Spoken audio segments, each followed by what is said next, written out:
आई कर्ज योजनेसाठी online apply कसं करायचं याची संपूर्ण प्रोसेस आज आपण या व्हिडिओमध्ये पाहणार आहोत. नमस्कार, मी तुमचा योजना दूत. तुम्ही बघत आहात नवीन योजना यूट्यूब चॅनल. व्हिडिओच्या डिस्क्रिप्शनमध्ये किंवा कमेंट बॉक्समध्ये लिंक आहे. त्या लिंकवरती क्लिक केलं की तुम्ही इथं पोर्टलवरती येणार आहात.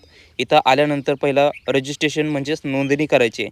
आता प्रथम नाव आहे, द्वितीय नाव आणि mobile number, email I D, password set करायचं आहे. तर ही सगळी माहिती आहे आणि या माहितीनुसार तुम्हाला पासवर्ड सेट करून घ्यायचा आहे. त्यानंतर आधार नंबरला OTP जाणार आहे. OTP व्हॅलिडेट करून घ्यायचं आहे. मोबाईल नंबर किंवा आधार नंबर तुम्हाला दोन्ही द्यायचं आहे आणि OTP व्हॅलिडेट करून घ्यायचं आहे. त्यानंतर तुमचं नाव आहे ते सेट करून घ्या आणि या ठिकाणी तुमचं अकाउंट तयार झालेलं असणार आहे. आता तुम्हाला डायरेक्टली लॉग इन करायचं आहे. अकाउंट बनवलं आहे, आता लॉग इन करायचं आहे. लॉग इन केलं की या ठिकाणी पहिला तुम्हाला तुमचा फोटो अपलोड करायचा आहे. म्हणजे जी कोणी आई आहे ज्यांचं कर्ज घ्यायचं आहे त्याचं या ठिकाणी फोटो अपलोड करायचं आहे. त्यानंतर त्यांचा जिल्हा, एरिया कुठला आहे, अर्बन आहे, नागरी आहे, शहरी काय आहे ते टाकायचं आहे. त्यानंतर व्यवसायाचा कुठला प्रकार आहे, सोलो आहे, एकटा आहे की पार्टनरशिपमध्ये आहे, जॉईंट पार्टनरशिप आहे, काय आहे नेमकं. जर सोलो असेल तर ठीक आहे, पण पार्टनरशिप असेल तर 50% पार्टनरशिप ही महिलेच्या नावावरती असणे गरजेचं आहे. त्यानंतर व्यवसायाचं नाव, तुमचं कशाचा व्यवसाय आहे, हॉटेलचा व्यवसाय आहे, कोणताही व्यवसाय असू दे, इथं आहेत भरपूर ऑप्शन. यामध्ये तुमचा जो व्यवसाय आहे तो तुम्ही सिलेक्ट करायचा आहे. त्यानंतर तुम्हाला GST नंबर असेल तर कंपल्सरी इथं टाकायचं आहे, नसेल तरी पण नाही म्हणून टाकू शकता, पण कंपल्सरी ठेवा. त्यानंतर पॅन कार्ड. आता हे पॅन कार्ड जो व्यवसाय आहे, व्यवसायाचं नाही आहे, तर जी महिला आहे, जे आई आहे त्यांचं या ठिकाणी लागणार आहे. व्यवसायाचा पत्ता टाकायचा आहे, निवासी पत्ता टाकायचा आहे, जे आहे ते व्यवसायाचा पत्ता तोच टाका जिथं व्यवसाय तुमचा आहे. त्याच्यानंतर आधारचं डॉक्युमेंट आहे आणि डॉक्युमेंटची फाईलची साईज आहे ती दिलेली 100 MB आहे. म्हणजे 100 MBमध्ये तुम्हाला हे अपलोड करायचं आहे. त्यानंतर पॅन कार्डचे पण अपलोड करायचं आहे. कास्ट सर्टिफिकेट, त्याच्यामध्येच तुम्हाला उपजात आहे किंवा पोटजात आहे ती सबकास्ट येणार आहे, ती कास्ट आणि सबकास्ट निवडून घ्यायचं आहे. त्यानंतर उद्योग आधार आहे का, कंपल्सरी लागणार आहे. इथं शक्यतो तुम्ही ठेवाच, कंपल्सरी उद्योग आधार काढायचं आहे. त्यानंतर इथं निवडलं की तुमचं उद्योग आधारचा नंबर खाली टाकायचा आहे. न निवडलं तर गरज नाही आहे, पण शक्यतो ठेवाच तुम्ही. त्यानंतर कर्मचारीची संख्या, तुमच्या व्यवसायामध्ये किती कर्मचारी आहेत, महिला जर असतील तर 50% महिला असणे कंपल्सरी आहे. कारण ही महिलांसाठी ही कर्ज योजना आहे, त्याच्यामुळे 50% महिला कंपनीमध्ये असणे गरजेचंच आहे. त्यानंतर प्रकल्पाचा खर्च, किती लोन तुम्हाला पाहिजे आहे, प्रोजेक्ट कॉस्ट किती आहे तुमचं ते टाकायचं आहे. त्यानंतर इथं तुमचं प्रॉपर्टी कार्ड म्हणजे 7/12 असेल किंवा पार्टनरशिपमध्ये असेल तर 50% पार्टनरशिप ही महिलांची पाहिजे आहे. लीज डॉक्युमेंट असेल तर भाडे करार तुम्हाला तिथं अपलोड करायचं आहे. ॲग्रीमेंट डॉक्युमेंट असेल, एखादा तुमचा ॲग्रीमेंट असेल की 50% पार्टनरशिप आहे त्याचा ॲग्रीमेंट आहे, म्हणजे दोघांमध्ये असेल तर जे आहे ते निवडायचं. 7/12 प्रॉपर्टी कार्ड जे आहे ते निवडायचं आहे. त्याच्यानंतर जे निवडलेलं आहे तेच तुम्हाला खाली या ठिकाणी अपलोड करायचं आहे.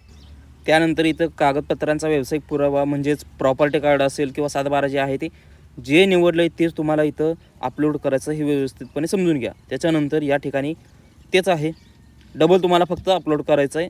वेगवेगळं असेल तर तुम्ही ते जे आहे ते अपलोड करायचं आहे. त्यानंतर सगळ्यात महत्त्वाचं आहे ते म्हणजे ₹500 स्टॅम्प पेपरवरती फक्त 500चं, हे लक्षात घ्या, 100चं नाही आहे, ₹500 स्टॅम्प पेपर आहे. त्याच्यावरती तुम्हाला जो व्यवसाय आहे तो महिलेच्याच नावावरचा आहे ह्याची तुम्हाला नोटरी करायचं आहे आणि ते नोटरीचं जे ओरिजिनल सर्टिफिकेट आहे ते फोटोकॉपी तुम्हाला इथं अपलोड करायचे.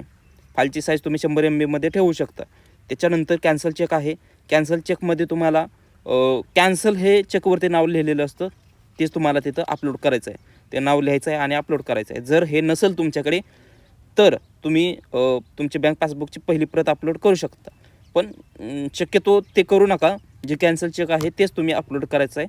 त्याच्यानंतर प्रकल्प संकल्पना, 500 शब्दामध्ये तुम्हाला तुमचा प्रकल्प काय आहे, कशासाठी कर्ज घेत आहे, फायदा तोटा, हे सगळं तुम्हाला तिथं अपलोड करायचं आहे.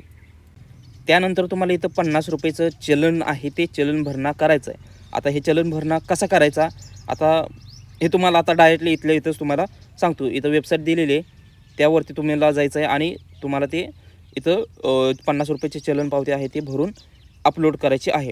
आता हे कसं करायचं तर ते बघूयात आपण. इथं तुम्हाला वेबसाईट ओपन करायची आहे. वेबसाईटमध्ये ग्रास आणि ग्रास महाकोश एवढं सर्च करायचं आहे, किंवा ह्याची लिंक तुम्हाला डायरेक्टली डिस्क्रिप्शनमध्ये देतो. त्याच्यावरती क्लिक केलं की तुम्ही इथं येणार आहात. इथं आल्यानंतर तुम्हाला इथं 50 रुपयाची चलन पावती काढायची. त्यासाठी इथं पे विदाऊट रजिस्ट्रेशनचा ऑप्शन आहे, त्याच्यावरती क्लिक करायचं आहे. त्यावर क्लिक केलं की इथं डिपार्टमेंट आहे, कोणत्या डिपार्टमेंटमध्ये आपल्याला चलन भरणा करायचं आहे तर डिपार्टमेंट नेमवरती क्लिक करायचं आहे आणि यामध्ये तुम्हाला डायरेक्टरेट ऑफ टुरिझम हे नाव टाकायचं आहे. आणि या ठिकाणी टाकून झालं की सबमिटवरती क्लिक करायचं आहे. सबमिट करून झालं की पुन्हा इथं पेमेंट टाईप आहे काय आहे, ऑदर रिसिप्ट असणार आहे, हे लक्षात ठेवा. त्यानंतर इथं तुमचा जिल्हा आहे तो निवडायचा आहे. जिल्ह्याचं ऑफिस कुठलं आहे तर असिस्टंट डायरेक्टर टुरिझम. आता पुणे वगैरे तुमचा जे जिल्हा आहे ते पुढं ऑटोमॅटिक येईल. स्कीमचं नेम आहे ते काय आहे, ऑदर रिसिप्टच असणार आहे, तेच तुम्हाला निवडायचं आहे. त्यानंतर टाईम पिरियड आहे तो ऑटोमॅटिक येणार आहे. त्यानंतर सिलेक्ट पिरियड वन टाईम असणार आहे, त्याच्यामुळे वन टाईमच करायचं आहे तुम्हाला. फॉर्म आय डीमध्ये तुम्हाला सिलेक्टवरती क्लिक केलं की काही येणार नाही, तसं सोडून द्यायचं आहे ते. त्यानंतर इथं चलन भरणा किती रुपयाचं करायचं आहे तर 50 रुपयाचं करायचं आहे. 50 रुपये या ठिकाणी टाकायचं आहे. या ठिकाणी तुम्हाला पेअर डिटेलमध्ये जिथं रेड फुले आहे तेच टाकायचं आहे, बाकी सोडून द्यायचं. आता इथं मोबाईल नंबर आहे ते फक्त टाकून द्यायचं आहे, बाकीचं सोडायचं आहे. पेमेंट डिटेलमध्ये तुम्हाला ज्या पेमेंट बँकेमार्फत करायचं आहे ती बँक निवडायचं आहे. कॅप्चा आहे तो टाकायचा आहे आणि या ठिकाणी सबमिटवरती क्लिक करायचं. सबमिट केलं की तुम्हाला तिथं तुमचं चलन पावती येणार आहे, ते घ्यायचं आहे आणि इथं वेबसाईटवरती येऊन पुन्हा इथं अपलोड करायचं आहे. त्यानंतर अपलोड करून झालं की इथं व्हेरीफाय होणार आहे आणि पुन्हा सबमिटवरती क्लिक करायचं आहे. तर अशा पद्धतीने तुम्ही ऑनलाईन अप्लाय करायचं आहे. अप्लाय केल्यानंतर लोन कधी मिळतं, पात्रता काय आहेत, अटीतटी काय आहेत, काय निकष आहेत, याच्या संदर्भातली संपूर्ण माहिती जर तुम्हाला जाणून घ्यायची असेल तर हा व्हिडिओ पाहायला विसरू नका.